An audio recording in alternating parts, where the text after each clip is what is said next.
Chapter 41, Livestream 3. Clank. Several figures began to file out from a white steel door and into a white room, 10 in total, with Kyle at the front. He was dressed in a dark suit that stood out sharply against the stark white of the room. Without pause, he crossed to the nearest table, where a pair of white gloves lay waiting. He slipped them on in one smooth motion. It was also then that he heard the sound of a voice coming from behind him. "What's the rank of the gate that we're about to enter?" "HM." Kyle turned back and caught sight of a pair of dimples aimed in his direction. He pulled the gloves lower. "Nothing major, we're only about to enter an E-rank gate. You still need to get accustomed to how the gates work before you can go without any supervision." "Oh, I see." Miles warmly smiled and nodded. "I'll listen to you." Kyle smiled back as he looked at Miles. His impression of him was rather great. He listened well and sucked up information like a sponge. He was glad such a trainee was assigned to his squad. "If you have any." "PFTT. If only everyone were so good." Kyle slowly turned his head and spotted a blonde figure leaning casually against the wall, a phone in one hand as she stifled a snicker. "Puke." He could see tears forming in the corner of her eyes. "What's up with her?" Frowning, Kyle casually walked up to Zoe. "What's so funny? You do know that we're about to enter a gate, right?" "Oh, Kyle." Completely ignoring his words, Zoe flicked her head up to Kyle and flipped her phone to him. "Puke, look at this shit, PFTTT." "What saw, Kyle's words abruptly cut off the moment he stared at her phone and caught sight of a very familiar figure, standing in the middle of a dark room with a pair of sunglasses. "What the cack?" Zoe held onto her stomach and cackled. "This is too damn funny, sunglasses, Karak." Kyle's mouth twitched. He didn't even have it in him to laugh, mostly because this just felt like something Seth would do. He really does hate horror after all. If Kyle had to make a guess, Seth had probably worn the glasses to cover his vision. This was so that he wouldn't be as scared. It was comical to see, and Kyle could see the chat going wild at the sight. "Haha, look, the views are rising up because of the shit your friend is doing." Indeed, looking at the viewer count, Kyle could see it slowly rising. It was currently at 991 live viewers. Sunglasses really, ha ha ha ha. "I'm dying, I'm cramping. First the puking and now this stream is too funny." The chat was very lively, with most of the viewers laughing uncontrollably. "What's this?" Right then, Miles arrived to see the situation, and the dimples on his face faded for a brief moment as he looked at Seth in the stream. "Isn't that? Don't even mention it." Kyle sighed, unsure of how to react. "Well, at least, I won't have to worry about him not being able to make any sales." He could see some people buying his game just for his antics. Kyle was just about to speak again when all of a sudden, the door to the white room burst open, causing Zoe to drop her phone as her face winced with each turn her phone took on the floor. She was just about to pick up her phone when she stopped. All noise ceased from the place. With deep black eyes that looked as though they'd stared into the heart of the abyss, shoulder-length black hair, and what appeared to be a toothpick tucked in the corner of her mouth, the team leader of Delta Squad stepped into the room. Her gaze stayed fixed on the stack of documents in her hand. Moments later, her expression twisted. She flung the papers onto a nearby table before sinking into a chair, crossing one leg over the other. The white blazer draped over her shoulders slipped back, revealing a crisp black shirt tucked neatly into long grey pants that accentuated her well-proportioned frame. Drumming her fingers over the wooden table, her gaze eventually fell on Kyle and Zoe. "You too?" Immediately, the smile was wiped off Zoe's face as she stood straight. Kyle similarly stood straight. The room turned tense as the beautiful team leader rolled her tongue beneath her bottom lip. Then, as the silence started to turn suffocating, she spoke. "I need the two of you to handle the newbie training. There has been a recent shortage of scouts. No fuck, Kiam, I mean. There haven't been any bad people we can use for that. Everyone has been too obedient lately." Kyle could only wryly smile. When she meant bad people, she meant death row inmates. Scouts were typically comprised of death row inmates. This was something decided by the Bureau. Since they were going to die anyway, why not put them to good use? If they did a good enough job, they'd be able to relieve themselves of their death penalty. The issue, however, stemmed from the fact that the mortality rate of scouts was extremely high. In short, there weren't enough very naughty people around, and as such, there was a shortage of scouts. How troublesome. Does that mean I have to scout the places myself? The team leader clicked her tongue, her fingers drumming with even more force. In the end, clicking her tongue again, she stood up and looked in Kyle's and Zoe's direction again. I guess I have no choice. You two take care of the situation over here while I go fix this stupid mess. Massaging the back of her head, the team leader draped her blazer over her shoulders and was just about to make her way out when her eyes paused on the phone on the floor. Her brow raised the moment she saw the stream and caught sight of the figure with sunglasses. That was when the corner of her lips curled and she mumbled, "That's funny." Then, without waiting for anyone to say anything else, she directly left the room. Clank! It was only a minute after she left that the noise returned. Kyle and Zoe both looked at each other, and then the new recruits all stared in their direction. She definitely made that up, didn't she? We're not running out of scouts. Oh yes. They both groaned. Damned team leader. At the same time, Velour Art Museum. Holy shit, the viewers are actually going up. Jamie could hardly believe his eyes. Live. Viewers 1001. Although the number of viewers was still below his average, the fact that it was rising was in itself crazy. He was exploring one of the most boring abandoned buildings on the island, one that had been explored many times before. He expected the viewership to dwindle with the passing of time, not rise. And all of this was thanks to the weirdo next to him. Whatever he was doing, it was working. Ha ha ha, how much will the viewers rise once I get him to scream? Jamie's eyes shone at the thought, and just as he was about to open his mouth to talk to Seth, his eyes suddenly shot up. Ugh, that was because he suddenly saw him move. With his gaze directed towards the distant door, Seth stepped forward, ignoring the baffled Jamie, who could only stare at his back with a blank look. Then, "Hey wait, where are you going?" He quickly rushed to catch up to him. This was a decision he deeply regretted not long after. I really don't want to be here." My stomach growled like it had lost all sense of reason as I stared at the little girl peeking through the doorway. Slowly removing the spectral glasses, she disappeared from my vision. Then I put them back on. There she was again. Is there really no bathroom? Bile rose in my throat. The plan had been to wear the glasses from the very start, though the main reason why I wore them was for a completely different reason. How? A cloud of vapor escaped my lips. Chills ran down my spine as the world transformed around me. Everything turned cold, bathed in a dark, quiet blue. Yes, blue. Within this world, everything around me became clear. Within this filter, the world sharpened, shadows lifted, the details of the museum emerged from the gloom like bones in the dark. This was the true reason I wore the glasses. Because they allowed me to see better in the dark. If only I had found out about this sooner. No, maybe it was for the best that I had only found out about this feature recently.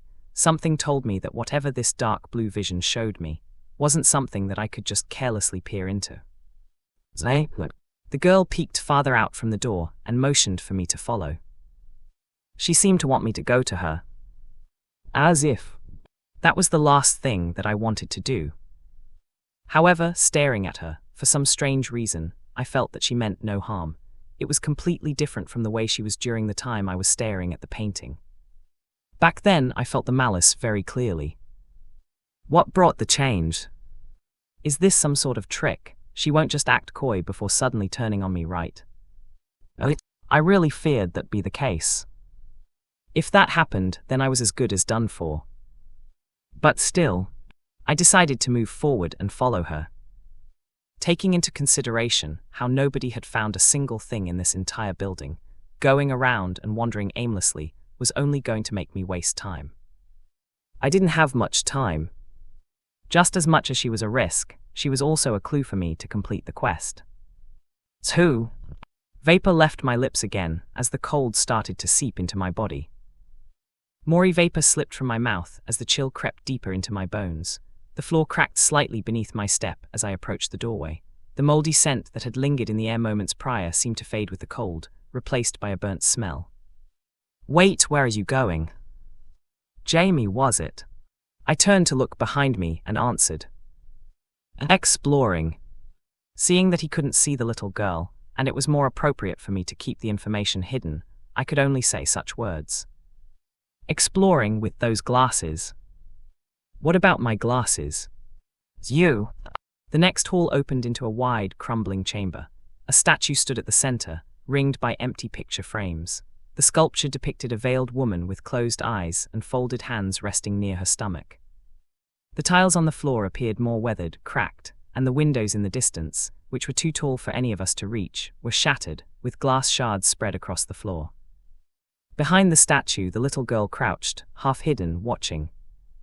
"That's the statue of St. Mary." Jamie spoke again, angling his selfie stick to catch the moment. His chat scrolled faster than I could read. "Whatever, it doesn't matter." I turned my attention back to the statue. I already knew what it was. "She was one of the first to awaken and a key architect of the island," Jamie murmured, his expression growing somber. "If not for her, the island wouldn't be floating, and we'd be at the mercy of whatever still stirs below. But even then, that's not enough to stop the mist." I quietly pursed my lips while listening to Jamie's words. Indeed, the world wasn't as I had originally imagined it to be. According to the research I conducted, the floating islands didn't exist a century ago. It was only after a certain accident that the floating islands came to be. They weren't naturally formed by the world's strange laws. They were manually crafted, torn from the earth and raised into the sky, all to escape what now waited below. The mist was what they called it. The island I stood on was one of many that orbited the central landmass of Adora, the main continent and home to the BUA, and the heart of the Vesperine Union. "Is this what you wanted to see?" Jamie's voice pulled me back. I turned to him, then shook my head. "No." I shifted my attention back onto the little girl. She was still standing behind the statue, looking at it as though it was trying to hint at something. I narrowed my eyes while staring at the statue. At first glance, there didn't seem to be anything wrong with it. Faint cracks traced along its surface, webbing across it in different directions. It was carved from stone, with a part of her hand missing. "Why does she want me to check the statue?" I hesitated at first, but soon made up my mind and moved towards the statue. "What are you doing? Don't touch that." I ignored Jamie's words and moved closer to the statue. What difference was it going to make if I touched it or not? Stopping before the statue, I closely examined it. That was when I noticed a few subtleties I hadn't noticed before, and I focused my attention on some of the cracks. "What sort of?" I narrowed my eyes before slowly bringing my hand forward and touching the statue. It felt cold to the touch. But at the same time, it also didn't feel like stone. "What?" It was amidst the realization that a muffled scream echoed from the distance. It came from the second floor, and my body tensed. But only for a moment. A scare tactic, is it time already? My first thought was that, as I recalled my current situation and how it was possible that Jamie was trying to scare me. However, when I slowly turned my head to stare in his direction, I saw him staring at his phone, pale-faced. He appeared to be typing something very fast. Was it not him, or was he acting? "Wait, hold on." He tried to smile, but it barely held. Then, thump, thump, thump. Heavy footsteps, multiple. Above us. I felt chills run down my entire body. Jamie also flicked his head up, his face paler than before as he shifted his attention back to his phone, his fingers gliding across the screen at even faster speeds. I saw that he was trying to call someone. But, do. There was no response. His gaze eventually crossed with mine. He looked genuinely rattled. "Do." I frowned and opened my lips when... Thump, thump, thump. I heard the sound of the footsteps moving away, coming onto the stairs in the first hall as they rapidly headed our way. Oh my God. Jamie's fear looked all too real now. We need to go, we can't stay here any longer. His voice was rushed, and sweat pooled down the side of his face as he grabbed my arm, yanking me back. But there was just a problem. We'll be heading right to them if we go there, I said, pulling my arm back. No, but if we run then? That'd be pointless. We still have to try. Thump, thump, thump. The panic on Jamie's face grew as the steps drew nearer. They were now on the first floor, moving towards us. I searched the room, desperate for an out, but there was nothing. Nothing. Except, wait, the statue. I didn't waste a single second and moved towards it. Hey, what are you doing? Jamie whispered as he tried to pull me back, but I ignored him, tracing my eyes over the statue before raising my hand and knocking on it. To talk. What are? Jamie stopped the moment I knocked. He felt it too. The statue, it was hollow. But how? Thump, thump, thump. The steps were just outside now. They were numerous, fast, and directed in our direction. I didn't waste a second and pressed onto the statue with both hands. The statue moved, and soon enough, a trapdoor appeared. So my God. Jamie's eyes widened at the sight. His camera pointed at it as the chat flickered at speeds that I hadn't seen before. I didn't bother looking at it in depth and pulled the trapdoor open, revealing a long flight of stairs that seemed to lead to a certain darkness. Get in. In, but. Thump, thump, thump. The steps were closer than ever, and Jamie's entire body shook. Without wasting a second, he rushed into the trapdoor, and I did the same. At the same time, I summoned the Nightwalker and ordered it to move the statue back to its normal place once I was in. And then, clank! I closed the trapdoor, the darkness swallowing me. The darkness threatened to swallow me whole the moment the trapdoor slammed shut above. For a second, I stood suspended in nothing. But then, it all turned blue. The spectral glasses flickered softly to life, and the underground tunnel emerged around me. Stone walls pressed in from all sides, arm's length in width. The air was dense, and each breath felt clustered. I could still see. That was the good news. The bad news. The temperature had dropped even further. I could see my breath curling in front of me, fogging the lenses with each breath. The cold was deeper here, and I was practically shivering at this point. Why is it so cold? Where is this? Jamie's voice reached me from nearby, and I turned to see him standing not far from me, his selfie stick held in front alongside his flashlight, which was currently turned off. I thought for a moment before removing the glasses. Only then did the darkness truly swallow me. But at the same time, the cold faded, and I finally felt like I could breathe again. I don't know, my voice echoed quietly. We were in some sort of tunnel, but I had no clue where it led. But if there was one thing I was sure about, it was that this place gave me the creeps. How does this place make sense? Chat, are you seeing this? Jamie moved the selfie stick around, finally turning on the flashlight and waving it across the surroundings. Despite the situation we were in, his streamer mode was in full swing. This makes no sense at all. Where are we? How come nobody discovered this place before? Did you all notice the statue? It was fake, but I'm sure it wasn't like this before. There's something sinister about the situation, and... His face paled after he recalled something. However, he quickly shut his mouth as his head flicked up.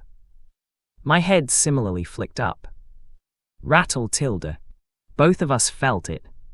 The subtle rattling that was coming from above.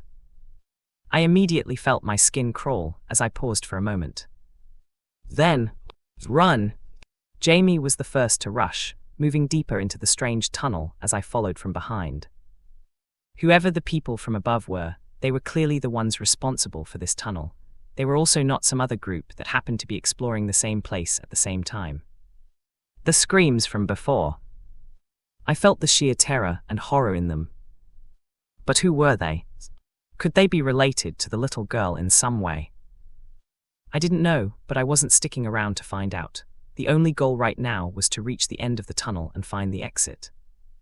Our footsteps echoed loudly through the tunnel, Jamie's flashlight bouncing ahead. Thump, thump, thump. The footsteps from behind returned, and I slowed down. I couldn't afford to make any noise anymore. Jamie also understood this as he slowed down as well. Thinking the same thing, we both removed our shoes. I held my breath and looked behind at the same time. Darkness. Let's go.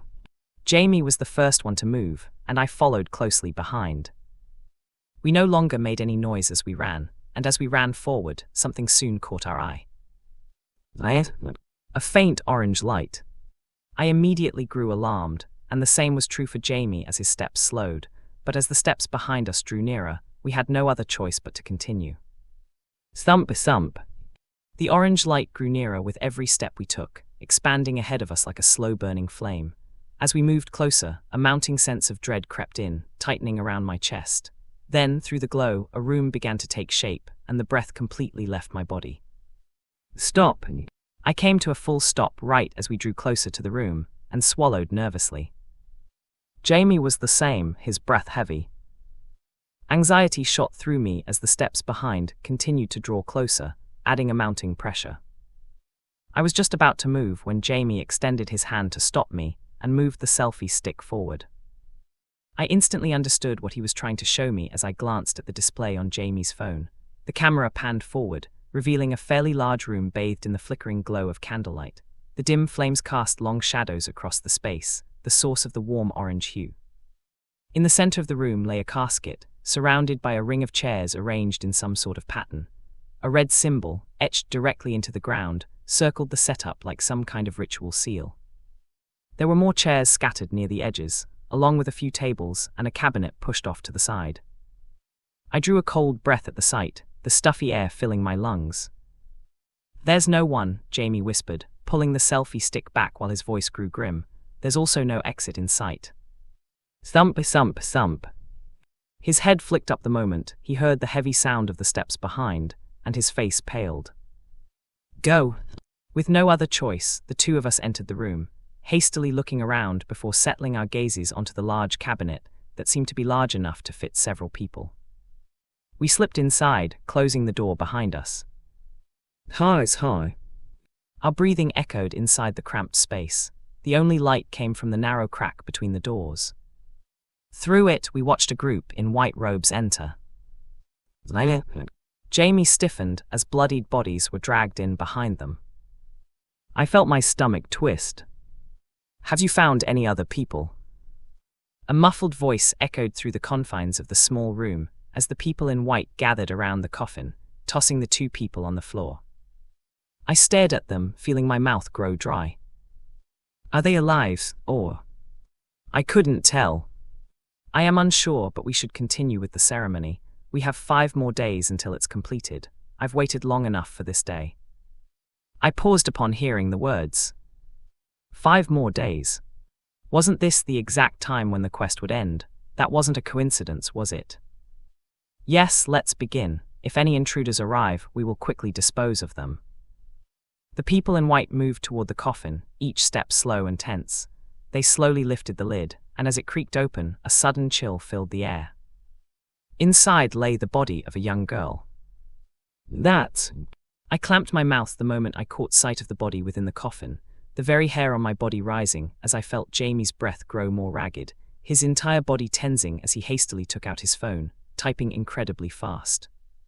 He was probably calling for help. But I didn't think it mattered for now. The chat was seeing what we were seeing.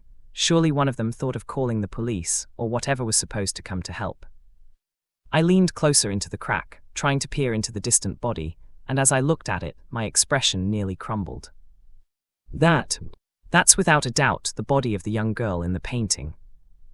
I could even see the rope marks on her neck. Even though it was clear that she was dead, her body appeared extremely well preserved. I felt my lips tremble at the sight. Holding onto my breath, I leaned closer into the crack. I wanted to get a better look at the corpse. But just as I moved closer, an eye stared back at me.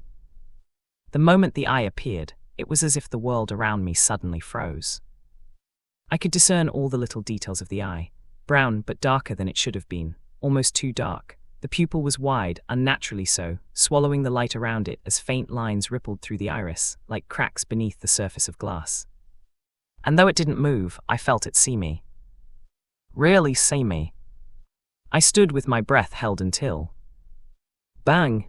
Instinct took over. I kicked the door open with everything I had. Herk! A muffled cry rang out as every white-cloaked figure turned toward us.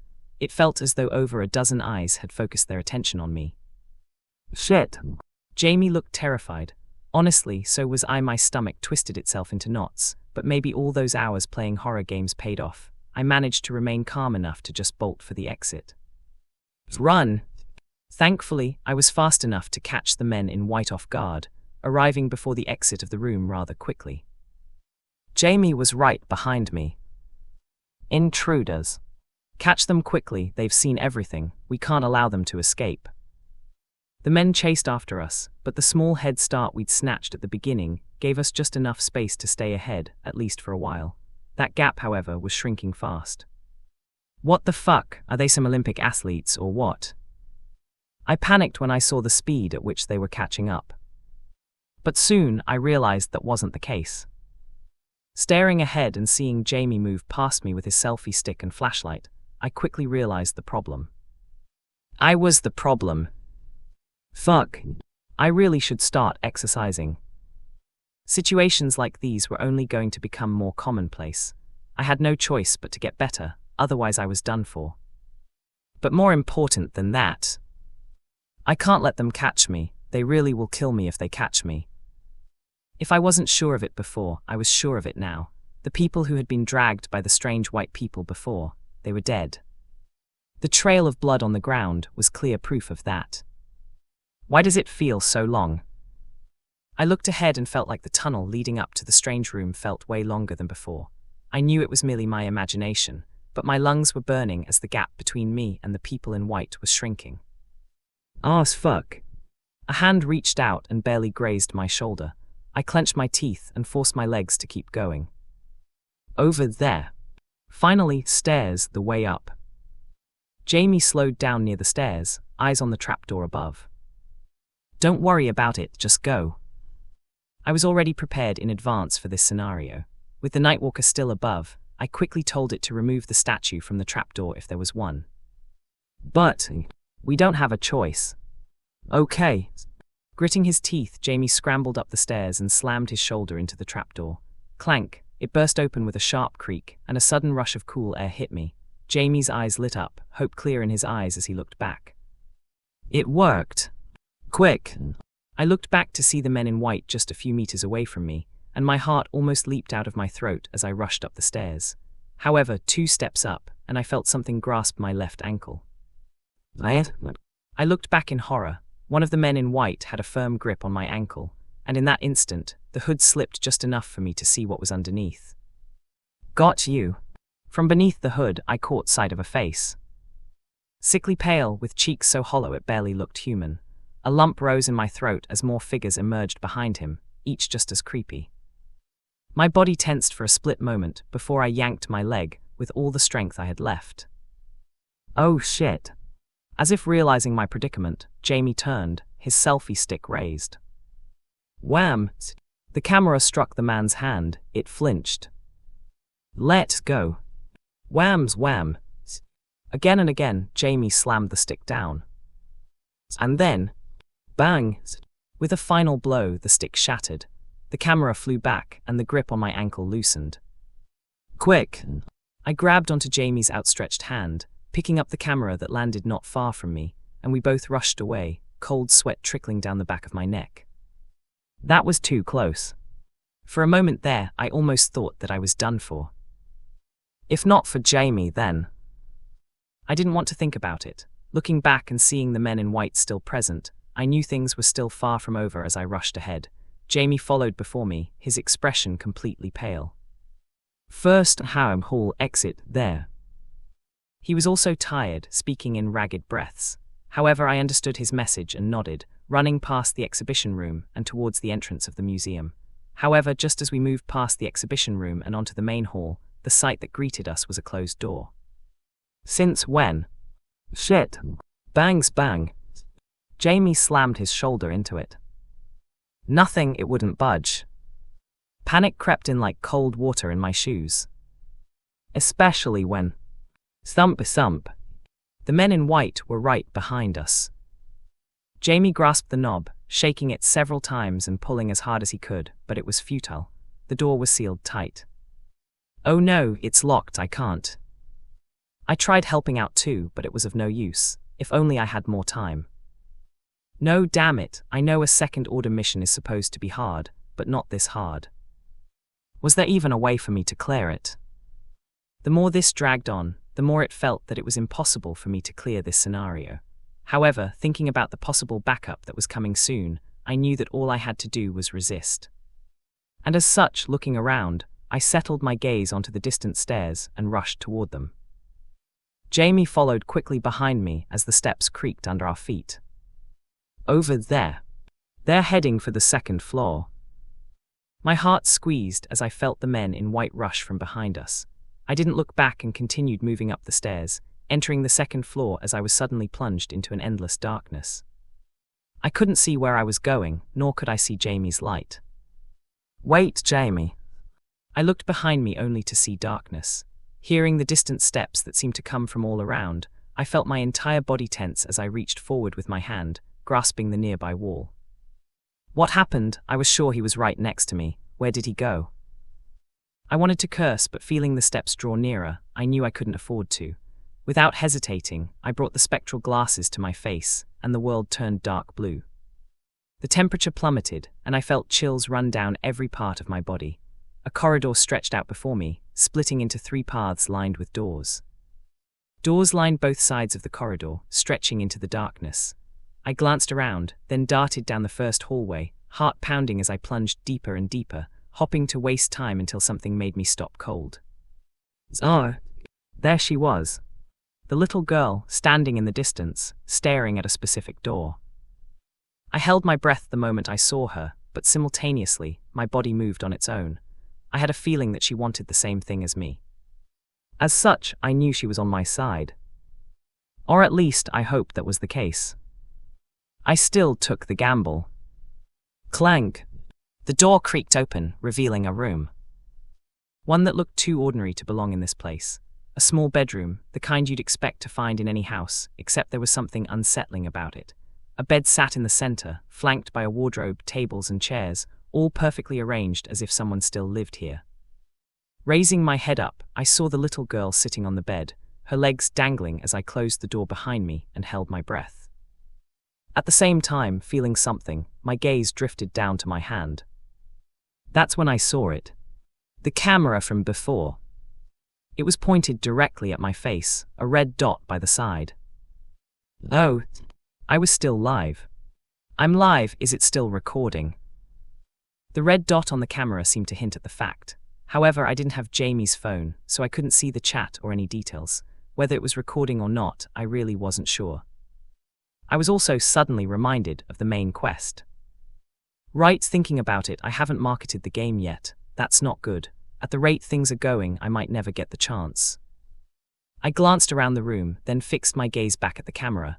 This was probably not the right time, but... Hello, chat. Of course, I was whispering. Given my current circumstances, I can't talk too much. However, I wanted to get a certain message across. I stared intently at the camera. I made a horror game called A Regular Day in the Office. It's a very scary game. It was only just recently released, so I wanted to take the chance to let you all know about it. It's only $5 on Dock. Please support me.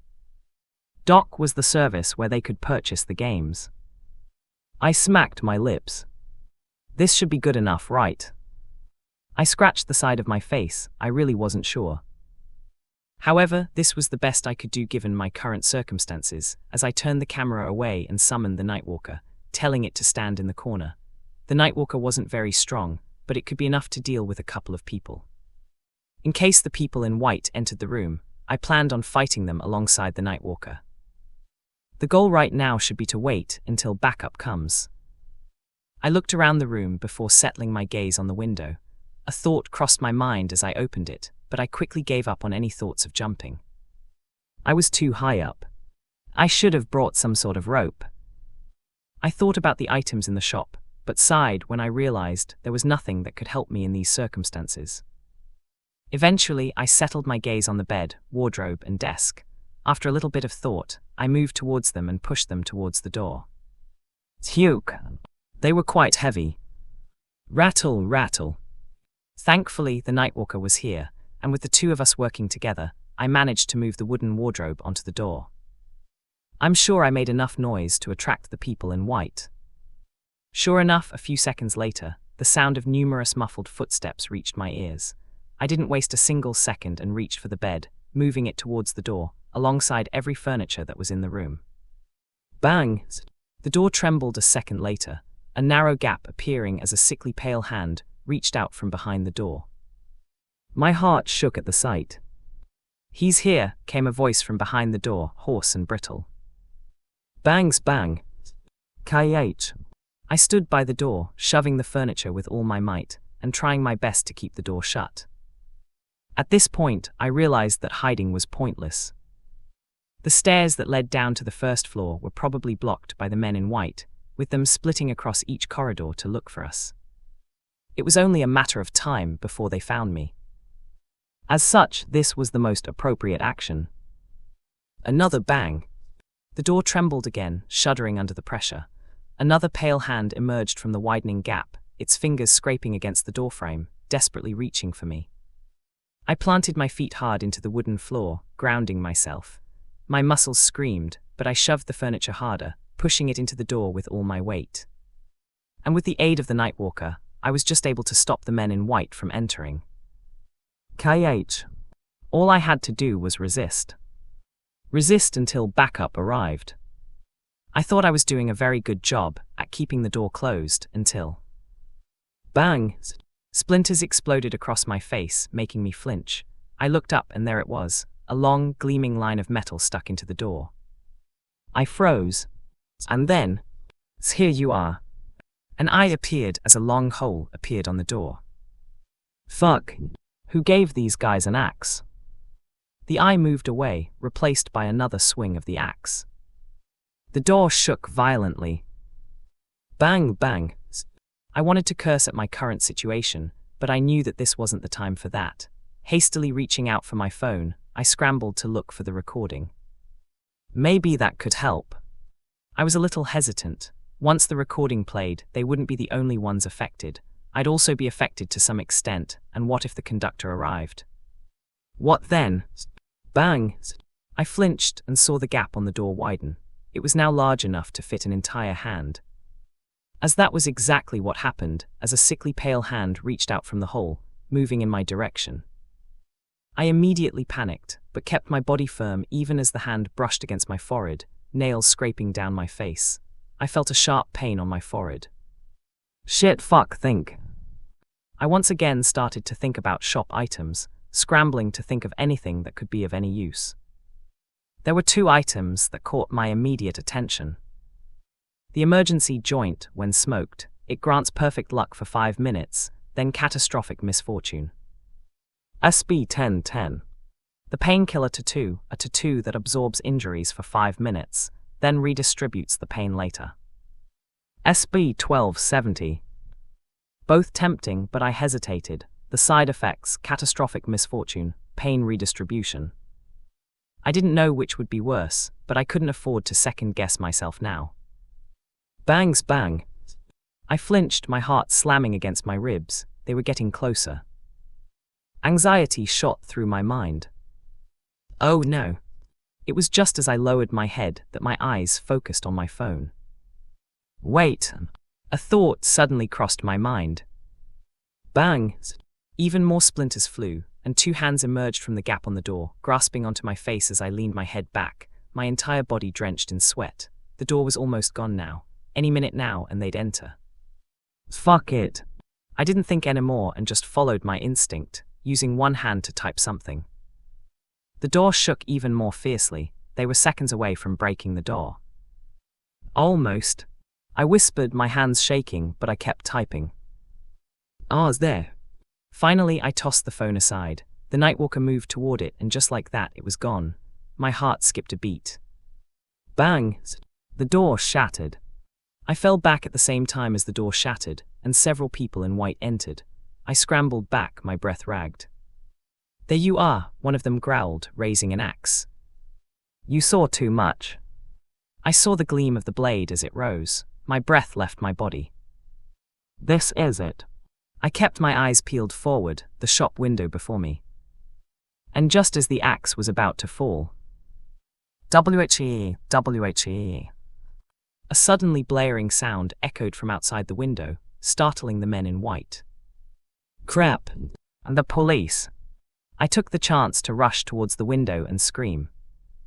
They're here, help, second floor, get here quickly. My actions seemed to startle the men in white as they paused, their faces locked in my direction. I didn't care and continued to shout. Over here, second floor, if you get here quickly, you can stop them on the first floor. I could see the bloodlust in their eyes as they looked at me, but realizing that they had no time left, they immediately rushed away from the room, scrambling past the furniture. Clear everything. I've memorized his face, we can get him later. Watching them leave, I felt my entire body turn weak as I slumped down, breath ragged, as I covered my face with both hands. That was way too fucking close. The sound of the siren died down shortly after, and emerging from the window was the Nightwalker as it handed it back to me. I stared at the video that had now ended before closing my eyes. I'm saved. The thought only truly settled in a few minutes after, when WHE. The real sirens echoed from the distance. It was only then that I truly relaxed and stared at the little girl who was waiting at the door, walking away as if nothing had happened. A small laugh escaped my lips. I expected her to have a bigger role in all of this, but thankfully she didn't. Her reaction. It was boring. But I was happy it was boring. This saved me from a lot of trouble. Otherwise, I truly would have just jumped out the window. Here, have this to drink. Thank you. I received the warm cup of water from the police officer as I sat down on the stairs of the abandoned museum, quietly staring at the night sky above. The event had come to an end. Or at least I hoped that was the case. I had yet to receive the quest completion notification. Nonetheless, seeing the cops around me, I felt a lot safer. My tactic had ended up working somehow, and I was able to scare all the weird cultists away. That bought enough time for the cops to finally show up and for the event to come to an end. But there was only one problem. What about the cultists? Did the cops catch any of them? Did they catch anything? I was worried about this. They had seen my face. They knew how I looked, and this was what worried me the most. I looked behind me to see the beams of several flashlights slicing through the darkness behind. Nothing, it doesn't seem like they've found anything. My heart sank at the sight. It really did seem like I was in for a lot of trouble. Thankfully, I usually spent most of my time in the guild. I felt safe thinking about that. Surely they wouldn't be able to do anything to me if I were there, right? I'm telling you, this is not a setup. This is all legit, we have a stream to prove it. But then, how can you explain the things we found on the second floor? That was me. I had set it up in advance in order to scare my guest, but everything else is real, I'm telling you. A certain conversation brought me out of my thoughts.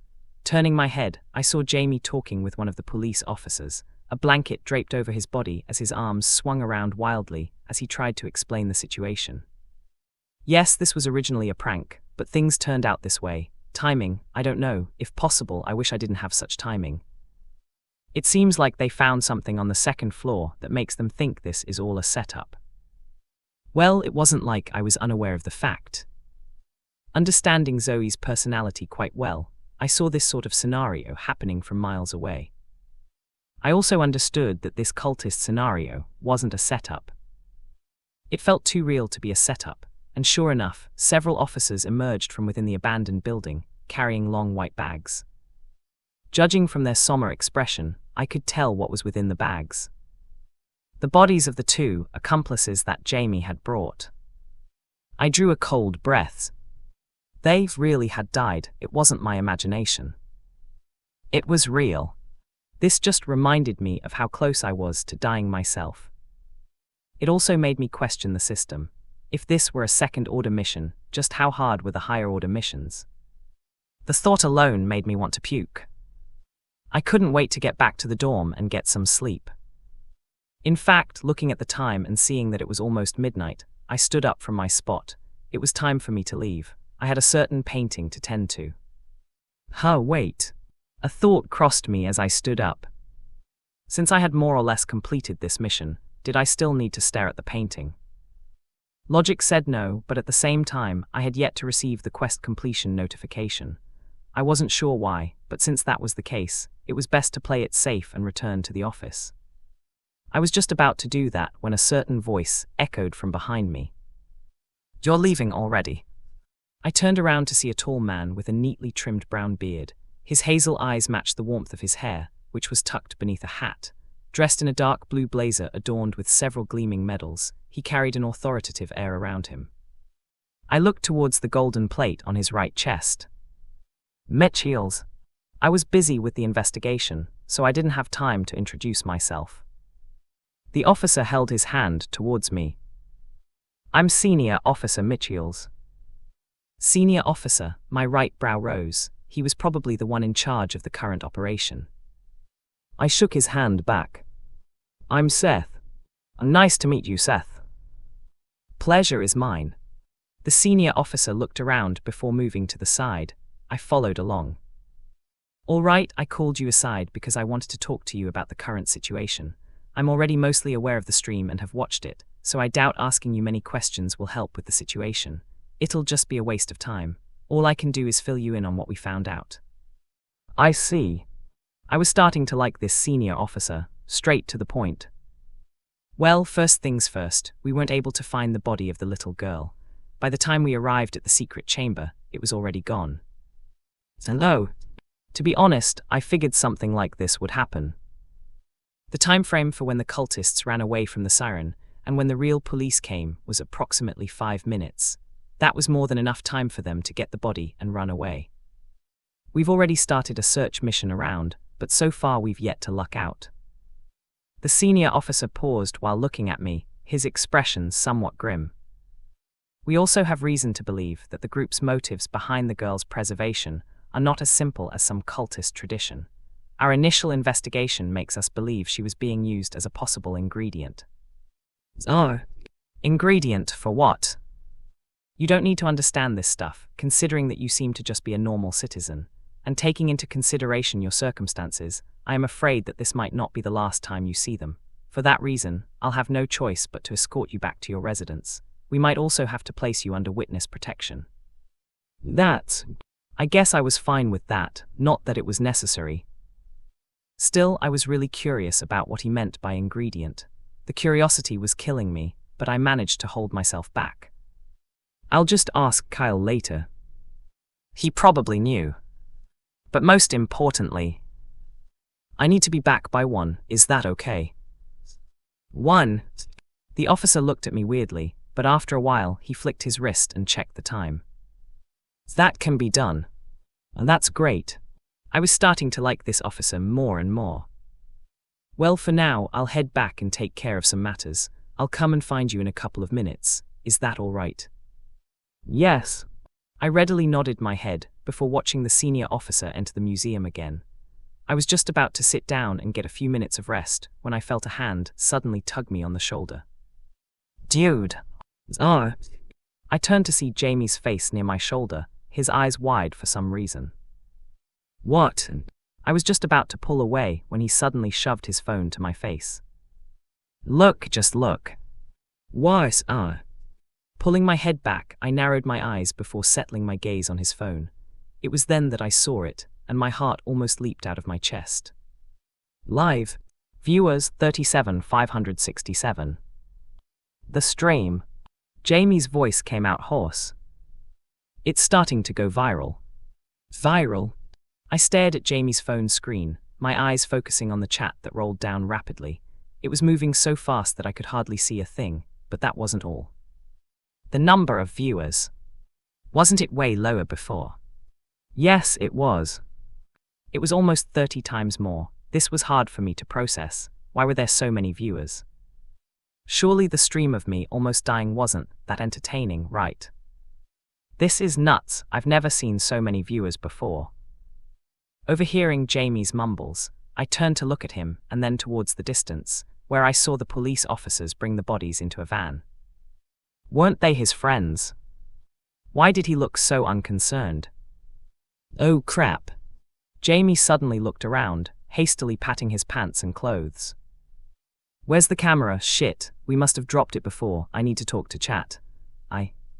If it's about the camera, the senior officer should have it. Cutting Jamie off, I explained the situation to him, about how I had grabbed the camera, and once all this was over, I handed it to the senior officer for review. Oh, Jamie's face deflated after learning about the situation.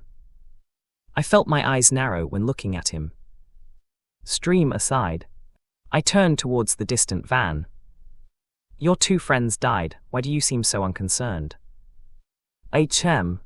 Jamie turned before his face fell. Right, yeah. He scratched the back of his head. They're not exactly my friends, it was purely a business transaction.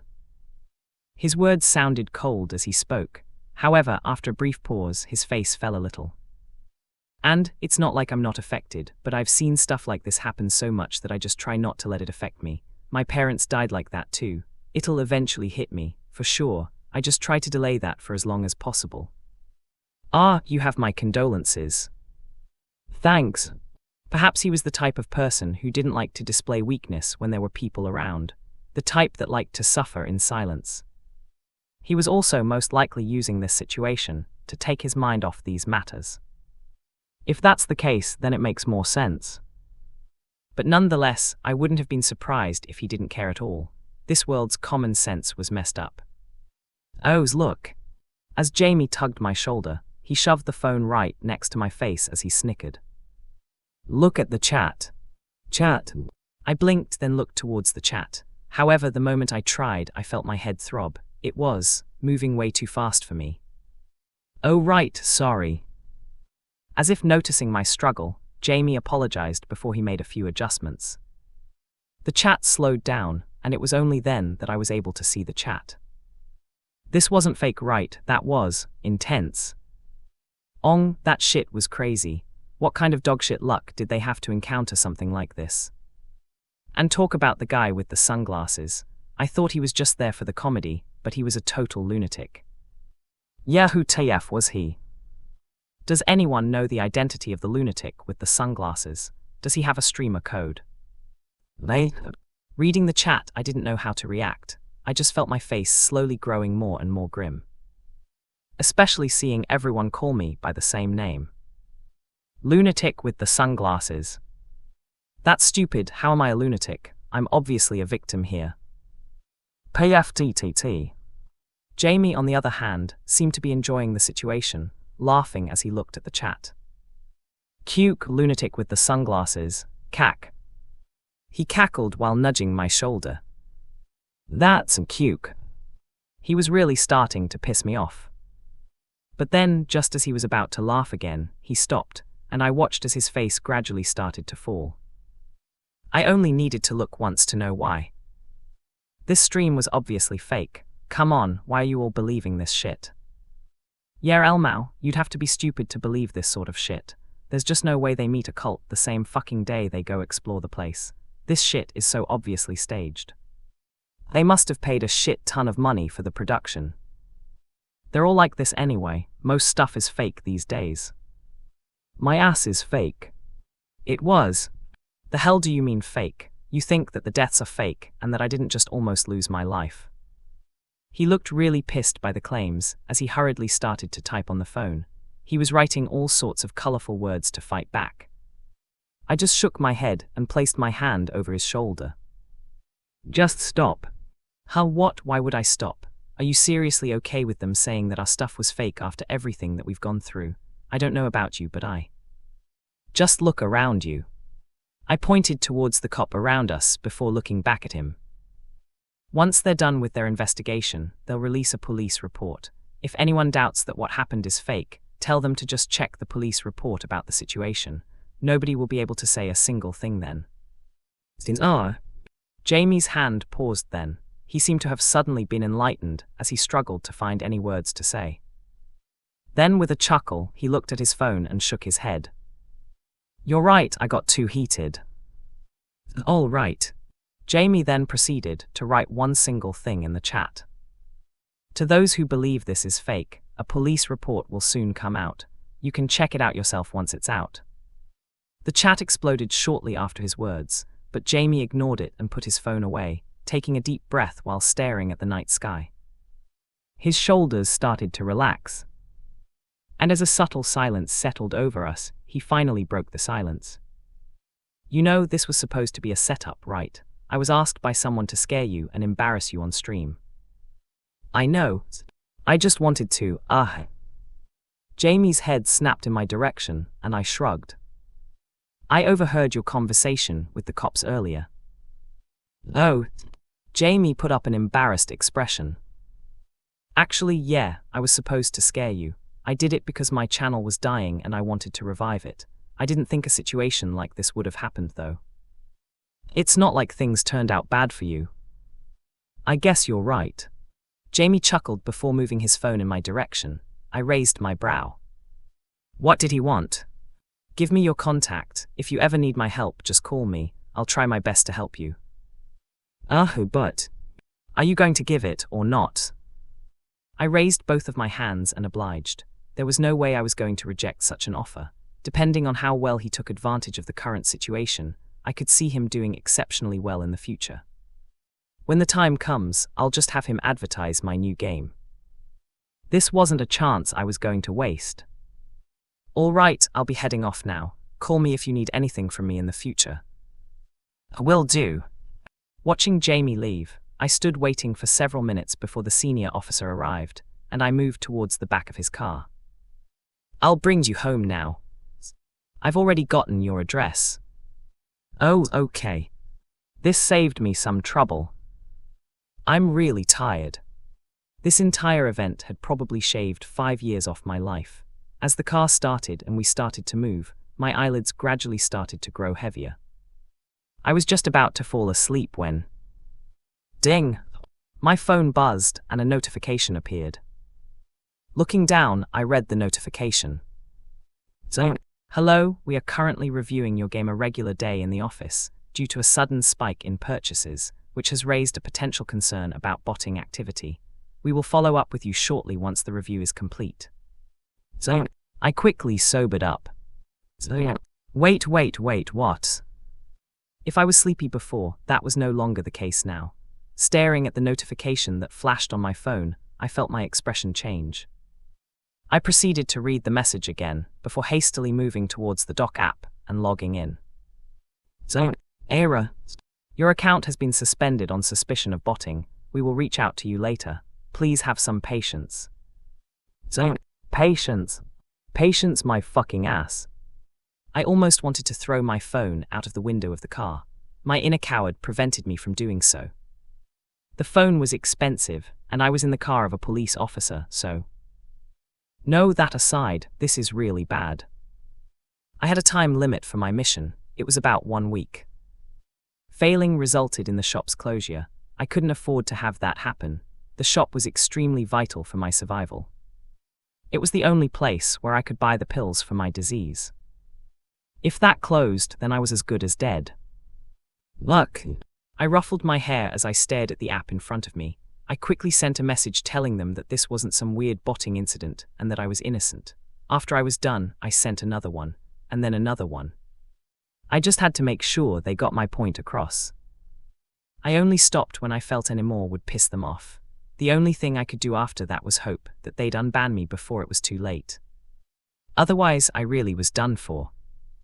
Lost in my thoughts, I didn't even notice the scenery around me change, and before I knew it, the car came to a sudden stop. "We're here. HM."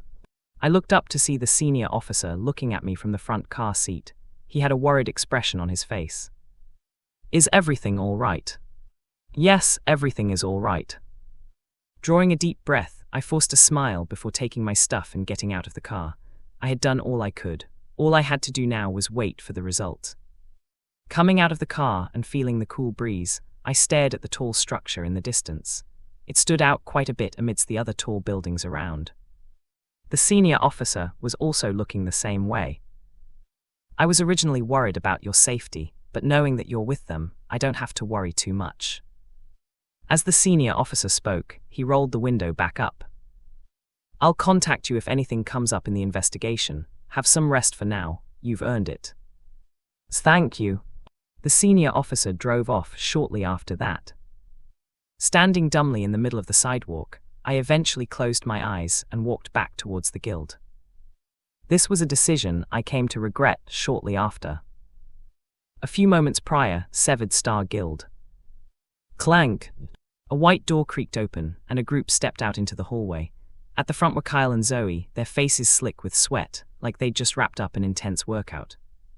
But they weren't the ones to worry about. Behind them, the others emerged, pale, trembling, their lips quivering as if the air itself was too much to bear. They looked shell-shocked. Only Miles seemed to be holding it together better than the rest, but even he had that distant, unfocused look in his eyes.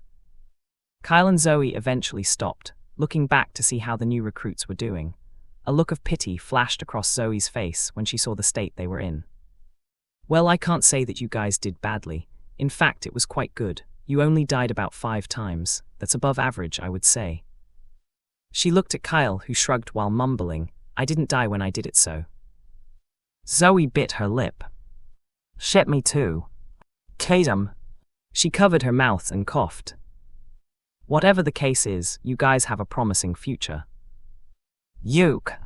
Coo. Being reminded of the trauma that they had just experienced, several of the members moved towards the nearby wall and started to lurch as they held onto their stomachs. This was more or less the reaction Zoe expected to see. The gate they had just entered was an infamous E-rank anomalous looping gate. Death was common in such a gate, and it was common to have the new hires to have their first gate experience in such a gate. This was so that they could get used to the thought of dying. It was only when an agent could think clearly and assess situations while under extreme danger and fear that they were considered ready for higher-ranking gates. Unfortunately, this wasn't an easy skill to master, with only a rare few truly capable of it. Zoe and Kyle were prime examples. But even they weren't perfect. Have some rest, get everything out of your system. Once you're done, you can go back home and do whatever you want. You don't have to come to work tomorrow or the day after. Take a day off or two to relax your minds. In order to reduce the risk of PTSD, giving the new hires a few days off to process the events was necessary. Once she was done checking up on the new recruits, Zoe led them all back to the field agent area, where she saw the other groups slowly entering, their situation somewhat similar. This was a common sight during recruitment season. Oh, right. She was about to head back to her dorm when all of a sudden, she recalled something and pulled out her phone. I wonder how that went. I bet he's pissed his pants. Zoe suddenly snickered while thinking about seeing that guy jump up in fear. Jamie was quite reliable when it came to scaring people. What are you doing? Are you going to check the stream? As if seeing right through her actions, Kyle sighed while walking next to her, leaning his head to check the stream. Miles also moved closer. They were all somewhat curious to see the continuation of the stream from before. She was expecting something hilarious. Instead, her smile vanished. Her eyes widened. So did Kyle's. Miles took a sharp breath. And then, what the fuck? Zoe cursed, closing the stream and opening it again. She probably clicked on the wrong stream. It had to be. It really is the same stream. Her eyes widened in shock as she pulled up the stream to see the endless number of comments. This is not real. This has to be fake. I refuse to believe this. Does anyone have a short clip of what happened? I really want to see the stream, but I don't have time. But that wasn't the only thing that left her shocked.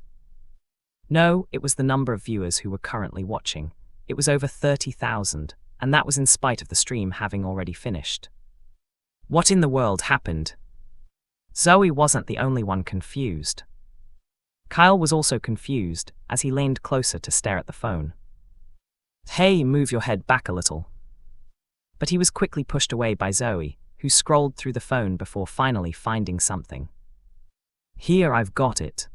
It was a short highlight video of what had happened. She pressed it, and the video began to play. But several minutes into the video, the faces of each and every one present changed as they looked at each other before settling their gaze back over to the video. They were all trying to find ways to describe the situation, but regardless of how hard they tried, they couldn't find any words. Nothing. All they could do was stare at the video in complete disbelief. Was this really real? The video started like Kyle, Miles, and Zoe had seen. I feel like puking. The only one that wasn't familiar with the scene was Terrence, who cocked his head the moment he heard Seth's words. They could also see the chat as the video played. It was moving rather fast, all laughing and making fun of Seth. Zoe snickered a little as well. Only Kyle nodded in understanding while mumbling, "This is the Seth that I know." The video then continued to play, skipping to a different scene. This time, Seth was standing in the exhibition room while Jamie started talking to the chat that had now grown somewhat disinterested. Well, it did seem a little boring. However, that quickly changed as Seth slowly put on a pair of sunglasses. Immediately, the chat exploded, and Zoe snickered again while Kyle covered his face. Miles, on the other hand, just smiled, his signature dimples becoming more pronounced. Keck, I can't get used to this even after seeing it again. He really is going all out for the stream. Zoe was starting to get an idea of why the stream had gotten popular. Seth's antics. They were really funny. Haha, I guess that explains a lot. Maybe the reason why it's so viral is because Jamie did a really good job with the scare. The more she watched the stream, the more she thought this was the case. But then, as the next highlight appeared, her face stiffened. A muffled, blood-curdling scream suddenly reverberated from the speakers of the phones as everyone's attention fell on the phone. They all saw the noticeable shift in Jamie's demeanor as he looked in the direction of the scream, his face clearly shocked. And then, thump, thump, thump. The steps. They all heard them. Jamie and Seth both looked up. By now, the chat had gone extremely quiet. It was only after a few seconds had passed that someone commented. What's going on? Did something happen? Nothing probably, just watch, it's most likely staged. Staged? Seriously? I watched Jamie because he doesn't fake his shit. If this is fake, then I'm out. Reading the comments, they could see that amidst the confusion, there were several that called out the situation as being fake. Zoe's eyes narrowed. Is this part of the scare? She thought this at first, but seeing the genuine look of horror on Jamie's face, she started to second-guess herself. There was no way, right? Thump, thump, thump. The steps moved from the upper floor to the first floor, and the panic on Jamie's face became all too clear. He was scrambling around, trying to rush out, but was promptly stopped by Seth, who guided him towards the second hall where the statue of Saint Marie was located. No, that's a dead end. Familiar with the place, Zoe facepalmed. Going into the second hall was a dumb decision. There was no way out from there, and they were, in essence, trapped like mice in a cage. She wasn't the only one who thought this way. What kind of idiotic script is this? That's so stupid, they should have left while they had the chance. This so ass. Everyone was cursing Seth, who seemed wholly unaware of the situation as he looked back before knocking into the statue. That was when they all heard it. The noise in the chat stopped, and Zoe, Kyle, and the others found themselves leaning closer to the screen. Before they knew it, they found themselves absorbed in the stream. Get in! Moving the statue and revealing the trapdoor, Zoe's face changed the most. This! She was beginning to realize that this might not be part of Jamie's scare scenario. This was real. This became especially apparent when they saw the trapdoor close and darkness swallow the camera, a couple of ragged breaths echoing through the speakers. What's going on? What happened? Even the chat was now absorbed in the scenario. Soon, Jamie turned on his flashlight, illuminating a dark tunnel in his face, as everyone could see his disheveled hair and sweaty face. This makes no sense at all. Where are we? How come nobody discovered this place before? Did you all notice the statue? It was fake, but I'm sure it wasn't like this before. There's something sinister about the situation. And rattle tilde. The trapdoor above rattled, and Jamie's face changed drastically, his feet sprinting forward. Seth followed right after. Thump, thump, thump. The distant footsteps returned, and the number of viewers practically shot up by now. What's going on? Why is this suddenly trending? Is this real? Oh my god, run, someone call the police, I don't think this is fake. Seth and Jamie continued to run forward, eventually taking off their shoes in order to hide the sound of their steps. As they ran, they eventually caught a glimpse of an orange light, heading straight towards it. However, just before entering, they stopped, and the camera moved forward to scan the room and display it for everyone to see. They all saw what Seth and Jamie saw. And at the same time, they all saw that there was no exit. Oh my god. How in the world do they get out of this? Kyle's face was filled with worry as he looked at the scene. If not for the fact that he was aware they got out of this situation, he would have started panicking by now. Soon, they all saw Seth and Jamie enter the wardrobe at the end of the room. As darkness swallowed the camera once more, the sound of their breath echoed silently into the camera. Tensions were at an all-time high, and Zoe and the others vividly felt the tension. They felt it even more than when running their own gates, because, unlike before, they weren't in control of what was happening here. The unpredictability of the situation and their lack of control made everything incredibly tense. The same was true for the chat that had slowed down significantly. Clearly, many were holding their breaths. But the next sequence of scenes took their breath away. From the dead bodies to the corpse of the little girl, they all caught a glimpse of it through the narrow crack of the wardrobe. And then, an eye appeared, staring right into them. Zoe and the others nearly jumped out in fright. Oh, I off her. You fuck. The chat was spammed with all sorts of gibberish the moment the eye appeared, as many most likely jumped out of their seats. But then, clank! They saw Seth suddenly kick the door, a muffled sound echoing right after. Run! Intruders! Catch them quickly! The chase began there as the camera shook, moving with each swing of Jamie's hand. The viewers lost sight of the situation, only hearing Jamie's and Seth's voices as they seemed to make it back to the trapdoor.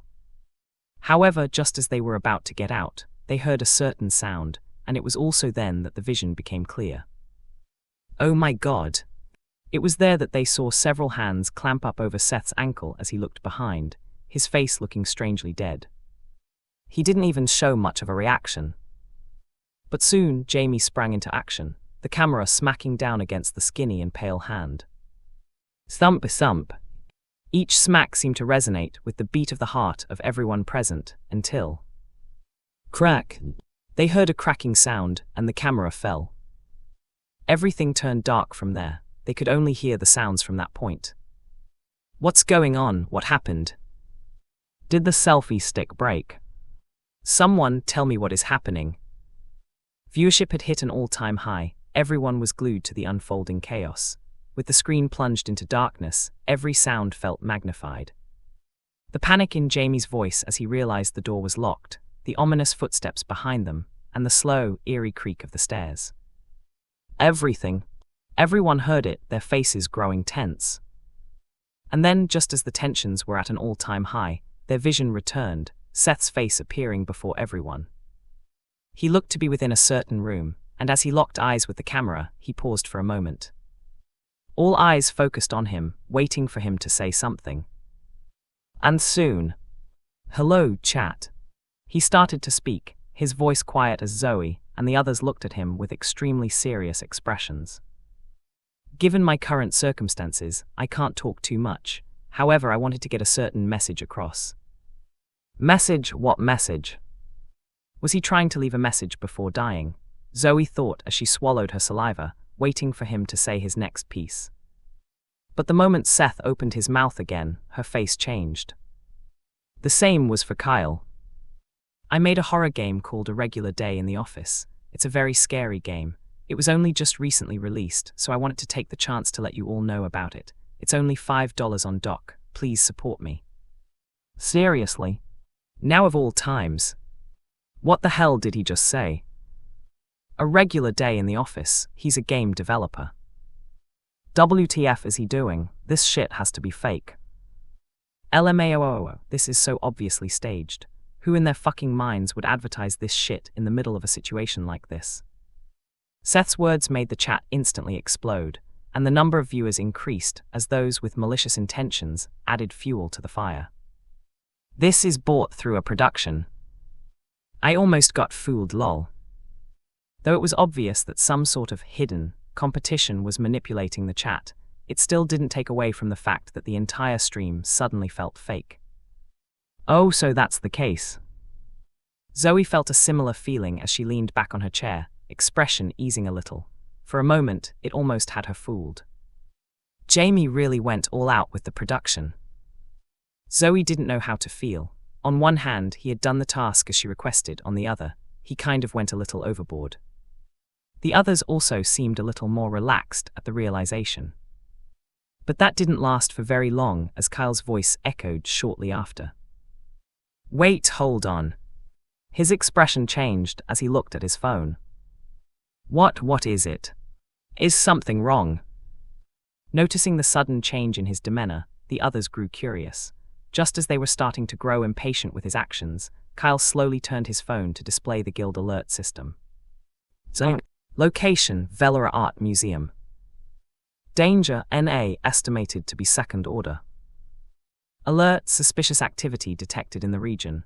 Possible gate opening reported. Further investigation required. Field agents will be dispatched shortly. Velora Art Museum. Zoe mumbled the title of the location for a brief moment before her gaze changed drastically as she hastily looked at Kyle. Isn't that? Yes. Kyle replied, his expression growing tense as he looked at Zoe's phone. His voice grew a little strained. The stream might not be fake after all. The app he was using was the guild app.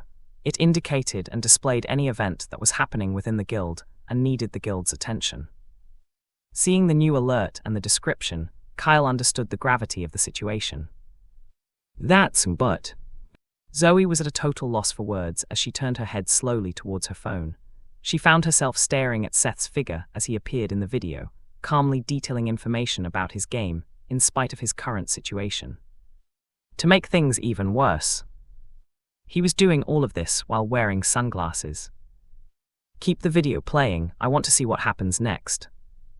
Hearing Kyle's words, Zoe bit her lips before nodding faintly and continuing the video. That was when they saw Seth move all the furniture toward the door. What is he doing? He's trying to block the door. Isn't he being chased by those weird guys in white? He's making too much noise. In spite of everyone calling the entire stream fake, everyone was still absorbed in the stream. They all found themselves immersed in the situation, and just as everyone was starting to doubt Seth's actions, they saw him turn the camera away from himself. However, it wasn't fully turned. They still managed to catch a glimpse of him and the door. It was also then that it happened. Bang! Terrence flinched as a loud crashing sound echoed. Zoe and the others were able to remain unaffected, but it wasn't as though their bodies didn't tense a little. But this was only up until the moment they saw the cold gleam of the axe and the eye that came right after. He's here. A hoarse voice echoed shortly after, bringing the tension to the upper limit. In that moment, they all felt as though they were there in Seth's shoes, and that only served to heighten the growing tension. Would he be able to get out? This situation, it looked completely hopeless. And yet, as opposed to them, Seth remained calm. Besides the obvious increase in the pace of his breath, he didn't look at all fazed. This suddenly reminded Zoe of the time when he came out of the trial. He was the same back then, and it started to make her question whether he could be scared at all. Miles's brows furrowed slightly, while Terrence drew a deep breath. The only one that didn't look confused by Seth's calmness was Kyle. He's probably holding his puke back. Kyle knew Seth well enough to know this. He really did have a weak stomach when it came to situations such as this. It was a good thing that he was still able to think, in spite of the situation that he found himself in. But soon, bang! The axe smashed against the door, over and over again. The furniture rattled as Seth tried his best to keep the furniture by the door, preventing them from entering. However, that seemed like a futile struggle from his end as splinters flew all over his face, hands reaching out to grasp it. Unknowingly, everyone forgot how to breathe in that moment. Run, what are you doing? Shit. Fuck, fake or not, this is creepy as fuck. HFIAHISHDFI. Everyone was on the edge of their seats as the situation turned desperate. Bang, and just as the door split apart again, they saw Seth fiddle with his phone before tossing it away, or at least, that's what it seemed to be. The camera angle made it hard for them to see. Bang! The door shattered and Seth fell back, his eyes staring at the raised axe. The creepiest part of it all was his lack of reaction as he stared at the axe. And just as the situation appeared to have turned for the worse. WHE. A sudden blaring sound echoed, and the men in white stopped. Crap. And the police. Seth quickly came out of view shortly after, as he started screaming. They're here, help, second floor, get here quickly. His shouts were loud, and the people in white grew startled. Over here, second floor, if you get here quickly, you can stop them on the first floor. With clear and visible bloodlust, the people in white stared in the direction of where Seth was before turning around and scrambling back. The sound of the sirens continued for a little while until Seth moved into frame again, his phone in hand. So that's the case. It was then that everyone realized what he had done. Wait, so the police never came. It was all a recording. Holy shit. The number of viewers had now spiraled towards the 30,000 that Zoe had previously seen before opening the stream. It was also not long after that the sound of the real cops echoed in the distance. Zoe was just about to end the video when all of a sudden, Seth's voice echoed once again. Hi. Was that a chuckle? His next words made everyone freeze. It was boring. The chat went deathly quiet too. That was also when the video ended. The surroundings turned silent as everyone stared at the phone in Zoe's hands, but the silence only lasted until they felt a certain presence coming in the distance. Slowly raising their heads, they saw the man in question enter the area, his shoulders slumped and eyes baggy. As if sensing their gazes, he raised his head and their gazes met. He was just about to speak when... Ah, shit. Terrence suddenly took a step back, his expression pale. I fucking knew it, eyes knew it. His lips trembled as he took another step back. That guy, he's just like Kyle, lunatic freak, total freak. Chapter 51, the game that makes you scream 1. The moment I came into the guild, I saw over a dozen pairs of eyes staring in my direction. They were all from people whom I more or less knew. What's up with them? I tried to ignore their stares, but they were burning holes into my face. It almost felt as though they were looking at some sort of wild animal from the zoo. I touched my face. Was there something on my face? Did the axe somehow manage to graze my face? No, I don't think so. I didn't feel any pain on my face, and the cops would have probably said something about it. Then, my eyes eventually fell on Zoe's phone, and everything became clear to me. My heart sank. So they saw the stream. It made sense when thinking about it. After all, Zoe had been the one to instigate Jamie to do something to scare me. In the end, that never happened as a result of the weird cultists coming out of nowhere. With a sigh, I was just about to approach them when I saw Terrence. Yes, I think that was his name. I saw him take a step back, his face a little pale as he alternated his gaze between me and Kyle. He started mumbling some strange words that I couldn't hear, and before I could get a word out, he scurried away. The hell? His reaction felt a little off. Miles was next to leave, waving his hand at me as the dimples on his face felt a little stiff. I waved back, but at the same time, remained extremely cautious. Ever since realizing his identity, I had tried my best to keep a certain distance from him. In the past, Miles had tried multiple times to invite me out for dinner, but I somehow managed to weasel my way out of those situations by simply telling him that I was too busy with work and that I wouldn't be able to. My terrible sleeping schedule also helped in that regard. Eventually, Miles appeared to have gotten the message and stopped interacting with me as much. I was happy with this. It was always good to avoid snakes. Well, I guess there's only Kyle and Zoe left. I opened my mouth to speak, but was promptly cut off by Zoe, who shook her head. You shouldn't have rejected the section chief's offer. What a waste. And then standing up, she shook her head again before leaving. I felt lost. What in the world was going on today? I eventually turned my attention towards Kyle. Just like that of the 4 people who were present, only one remained. You're not going to leave like the others, right? No, why would I? Kyle looked around before leaning a bit closer, his voice lowered into a whisper. Did you end up puking in the end? I pressed my lips tightly and looked around before shaking my head and whispering back. I was about to, but there was no bathroom. That's good, think about bringing your own bag next time. That's actually a good suggestion. It would save me a lot of trouble, actually. That aside, Keck. Kyle suddenly stifled a laugh, his face slowly turning red as he looked at me. What's up with him? PFTT. Kyle held back another laugh as he took out his phone and showed me his screen. That was when I saw it. A picture of myself, standing in the middle of a familiar bedroom with sunglasses on. The worst part of the picture was the caption above it that read, "Meet the lunatic with the sunglasses." There were quite a few comments and likes on the picture. I could see that it was starting to go viral. Oh. Kyle put the phone down before suddenly bending over, his mouth open as he laughed without making a sound. I could tell from how red his face was that he was trying his best to laugh, but he was laughing so hard that no noise came out.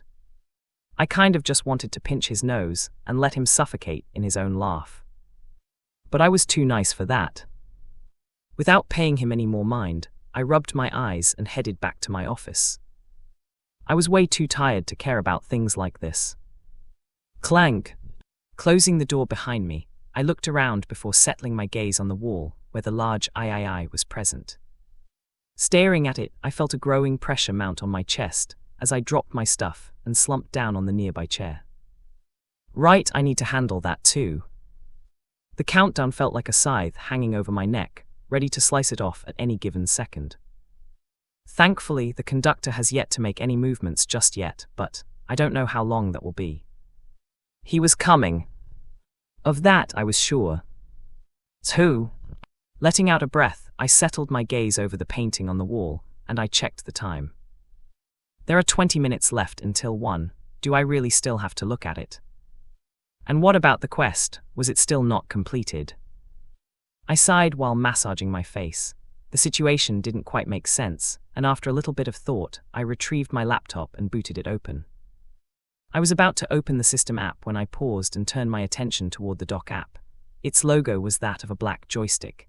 Thinking about my current situation, I opened the app and tried to get to the bottom of the situation. So I've been suspended because of botting. However, that doesn't mean that the game isn't being sold, right? The only thing that was blocked was just my account. In that case, the game was still up for purchase. I typed the name of the game on the search bar to see if that was the case, and sure enough, it was still up. My heart raced a little when I saw this. I was extremely curious to see how it was doing. Surely for the account to be suspected of botting, it must have been doing quite well. Maybe it also got reported by those in the stream. That could be the reason. That no longer mattered since I was more curious to see how the game was doing. However, checking the statistics of the game, my brows slowly furrowed. It's still not updated yet. I couldn't see any reviews or details about the game. This wasn't exactly strange. It usually took a while for the information to load. I was really curious to see how the game was faring, but it seemed like I had to wait a little longer. That was how I spent the next dozen minutes, but even as that much time passed, there was no real change. This made me grow concerned, but soon a thought struck me. Streams. I thought about the stream that I had just done. Surely someone might be streaming the game, right? The stream was doing very well the last time I remembered. If that were the case, then someone could be playing the game. My heart raced as I opened the streaming app, but just as I was about to dive in, I caught a glimpse of the time and froze. Oh, right, I need to do that first. I could only silently close the game before settling my gaze on the painting before me. I suddenly grew nervous as I got up from the chair and stood in front of it. Tick, tick. The seconds ticked and the arm eventually reached 12:100 a.m. The time began and I held my breaths. Just as my body began to tense. Ding! I heard the sound of a notification coming from my computer. I paused and blinked my eyes by accident. Oh shit, I started to panic, but a second later I realized something. Nothing had happened despite my blinking. Then, slowly turning around and settling my gaze over my computer, I took a slow step towards it until I caught a glimpse of the screen. That was when I saw it. Congratulations on completing the quest. Oh, Chapter 52, the game that makes you scream too. Optional quest completed. Difficulty, second order. Reward, 5,000 SP. Objective, investigate the painting's origins. Location, Velar Art Museum. Description, clues hide within the museum's halls. Travel to the Velar Art Museum and uncover the story behind the mysterious painting. Time limit, 2 days. I watched as my balance went from 1,450 to 6,450 SP in a matter of seconds. Seeing this, I almost jumped up with joy. This was massive. With the additional 5,000 SP, the number of items that I could purchase from the shop had increased by a lot. With this, I felt a lot more confident in handling the conductor. It finally made me feel like I could breathe again. But it didn't take more than a couple of seconds for the system to pour cold water over my joy as several notifications appeared on the screen. You have uncovered the dark secret hidden within the painting. The young girl was being raised from childhood as a living sacrifice for the cult leader's ascension. When she learned the truth, she tried to take her own life, but her efforts were in vain. By disrupting their plans and exposing part of their scheme, you have drawn their attention. You are now one of their targets. Be cautious, this cult is no ordinary gathering. They are backed by some of the wealthiest and most powerful families, with influence that reaches the deepest parts of this land. They know your face now, and they will be watching. Caution advised. Ding! Continuation quest activated. Difficulty, third order. Reward, 40,000 SP. Objective, expose the cult and its plans. Location, NA. Description, the cult has now set its target on you. You must be careful not to get caught by them. Only death awaits if you get caught by them. Find a way around the situation and expose them. Time limit, 2 months. You really couldn't just let me enjoy my moment for 1 second, right? Staring at the sudden quest window, I felt my head throb. However, that only lasted for a brief moment. This wasn't outside of my expectations. I had more or less guessed that something like this was going to happen after hearing the senior officer's words. 40,000 SP in 2 months time limit, that's good enough. Thankfully, I had quite a bit of time to complete the quest, and the rewards were equally as appealing. I guess there was a silver lining to the situation. Furthermore, I was going to have to deal with the situation regardless. Getting a reward for it was just an added bonus. This also means that I no longer have to look at the painting every day. I sighed in relief while taking a glimpse of the painting. Recalling my first experience, I really didn't want to go through the same situation again. In that case, since everything is done, I should check out the streams to see if anybody is playing my game. This was the aspect that I was most curious and nervous about. I wanted to see if my game was going to be well received. There wasn't much time left until the quest expiry date, and the conductor was making its presence known more and more. In order to be absolutely ready for its eventual arrival, I had to make sure that my game was well received. The better it was, the more it was going to sell, and the more SP I was going to make. This was going to be crucial for my future. I also need to find a way to reach the second order. Only by reaching the second order would I be able to upgrade the shop. Perhaps then I'd be able to find more pills to heal my situation. All right. Taking a deep breath and closing down the app, I didn't delay the situation and opened the streaming app, quickly searching for my game in the search bar. A regular day in the office. 5. The number of results ended up being a measly 5.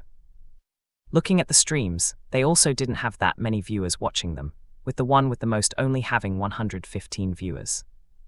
My heart sank at the sight, but I soon realized the reason for this. Right, it's 1 a.m. Who was going to watch the stream at this time? In fact, the fact that there were 5 people streaming the game was quite good. I drummed my fingers over the table before closing the computer down. I guess I should go to sleep now. I'll most likely see the true impact of the game tomorrow. If by the next day there had still been hardly any streams or talk about it, alongside a lack of reviews on the website, then it could very well have been considered a flop. I felt extremely nervous thinking about that. I couldn't afford to fail, especially when taking into consideration the consequences that would come from such failure. The more I started to think about it, the more nervous I became. Let's just forget about it. Putting the computer away, I quickly moved out of the office and headed back to the dorms. I wanted to get some sleep so I could forget all about the situation. Hopefully by tomorrow I'll see something. Horror games weren't particularly popular. This much was the common consensus between those who worked in the entertainment industry. Be it game developers or streamers, they all understood the lack of appeal of horror games. But just because there wasn't much of an appeal, it didn't mean that there was no interest in them. Within a small one-bedroom apartment, the lights from the monitor flashed in the otherwise dark space. Sitting on his chair with his feet resting on it, Carl opened a certain game. The game has finally finished downloading. Honestly, this doesn't look like much, but I'll give it a try. Carl glanced at his second monitor as he spoke. The game he was currently playing was called A Regular Day in the Office. It was a game he heard about after watching a certain clip. Seeing the clip catch some stream, he immediately bought the game and was prepared to try it. It was nighttime and the lights were off. There was no better time to play a horror game than now. Carl made sure that everything was ready for the game as he looked at the viewer score. Live. Viewers 115. 115, that's not too bad. Considering what time it was, this was quite good. Furthermore, he was playing a rather niche genre, so he was satisfied with the current viewer count. All right, it looks like the game is booting. He drummed his fingers on the table while looking at the chat. What's the likelihood of me getting scared? He chuckled after seeing the message. I doubt I'll be scared, to be honest. I've played too much shit like this to get scared these days. You guys saw what happened when I played Gentle Whispers by Nightmare Forge Studios. It was ass. Indeed, Carl's expectations of the game were extremely low. This was especially after taking note of the fact that it was developed by a single person. That stream had most likely been a marketing stunt to get people to try the game, but just because his clip was funny, it doesn't mean his game was any good. It kind of felt a little desperate to me. These were Carl's honest opinions as he opened the game and looked at its simple interface. His already low expectations were further lowered. As someone extremely experienced in this industry, he understood what sort of game he was about to play, a low-budget, poorly rendered game that would try to scare you with cheap jump scares. He already wanted to do something else, but wanting to ride the recent trend, he steeled himself and pressed play. All right, let's just get this over with. In that moment, Carl wasn't the only one who decided to play the game. There were quite a few others who also began to play that game. All curious about the game, they pressed play. Welcome to the world of a simple salary man. Their game soon began. Hello.